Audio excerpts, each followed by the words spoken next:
frames and placing text and graphics within them. Now, what we're going to do now is use a template and place some graphics and text onto that template.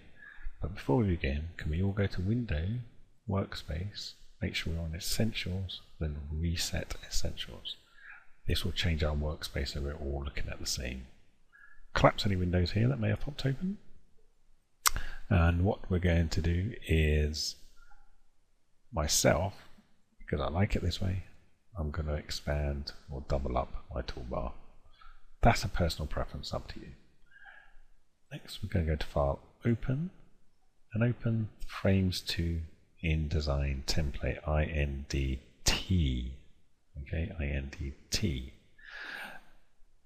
If you haven't got these files, the link's below in the video where you can download them. And do open. Now, remember that file was called frames INDT, but up here it says Untitled 7. So, for example, if you go to File, Open, and Frames to Final, this is what we're going to actually make. But look at the top here, like it says Frames to Final. It actually shows the name of the document here. So why is the template one, close that, why is the template one saying Untitled whatever? Yours may be 1, 2, 3, 4, whatever. Why it says Untitled 7? It's because we've opened a template and InDesign is trying to protect us from accidentally saving over the top of the template, because the template's made to be reused again and again and again. So if you went to Save As now, for example, it's going to say, well, where do you want to save this and what name do you want to give it? So it won't allow us to save directly over the template. Right, with the template open, we can select our top frame. So make sure you're on the Selection tool, select our top frame, and do File, and do Place. Then if we select Brexit, it's misspelled, but Brexit is, instead of Brexit. Select that and go Open. We get a nice picture plonked straight into the frame. Next up, we're going to have the story for this image. So select the frame below to the left and go File, Place again. This time we're going to select the text itself, Brexit, spelled correctly, and do Open. This time a load of text has appeared within this frame.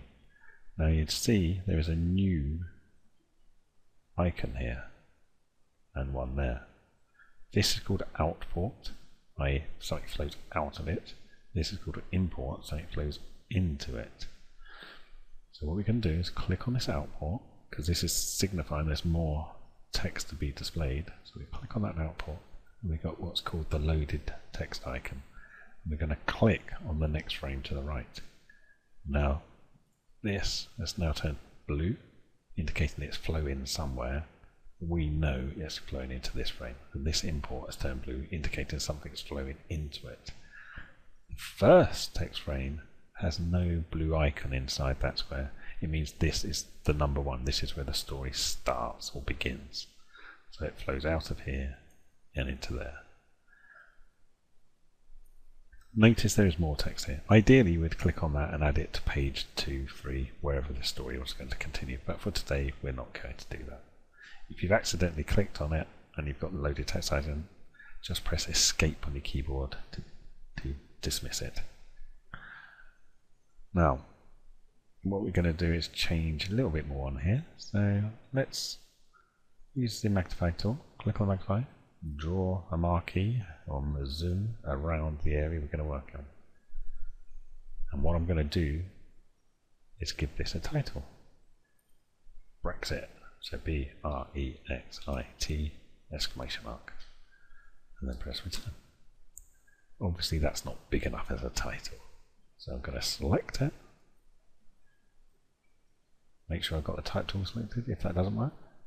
And I'm going to change the font size. So if you click on the drop down menu here, you can select any font size you like, or predetermined sizes, or you can click within the frame itself, type in the size you want. So I could type in 80 point, for example. Obviously that's too big. Or you can select the cursor within the frame again, and use the up and down cursor keys to step up and down the sizes. So For me, it's going to 72 point, looks fine. It's filling that column, or that text frame rather. Then I'm going to double click the hand tool to zoom back out to see what it looks like. I'm going to click on the black selection tool, and click on that empty part of the pasteboard. Now, if you didn't already know, the grey area on the outside is called the pasteboard.